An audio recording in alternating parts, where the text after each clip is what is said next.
డయాబెటీస్లో common symptom frequent urine పోవడము, especially రాత్రిపూట ఎక్కువ యూరిన్కి లేవాల్సి వస్తుంది.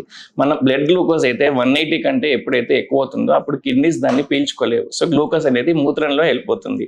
గ్లూకోజ్ మూత్రంలో వెళ్ళిపోతుంది కాబట్టి అది వాటర్ని కూడా పీల్చుకొని గ్లూకోజ్ వాటర్ ఆ రెండు కలిసి యూరిన్లో వెళ్ళిపోతాయి. సో అందుకనే వాళ్ళకి ఫ్రీక్వెంట్గా యూరిన్ వెళ్ళడం అనేది సిమ్టమ్ వస్తుంది. సో యూజువల్గా నేను చెప్పినట్టు కిడ్నీస్ 180 కంటే ఎక్కువ బ్లడ్ షుగర్స్ ఉంటే దే కాంట్ హ్యాండిల్ గ్లూకోజ్.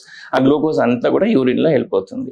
మనకి ఇలానే క్రానిక్గా గ్లూకోజ్ కనుక ఎక్కువ ఉంటే బాడీలో అవి స్లోగా మన నరాలను దెబ్బతీస్తాయి.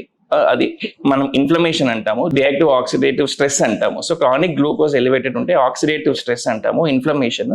ఆ ఇన్ఫ్లమేషన్ తద్వారా స్లోగా కిడ్నీలు, నరాలు, కళ్ళు, గుండె జబ్బులు ఇవన్నీ రావడానికి అవి కారణమవుతాయి.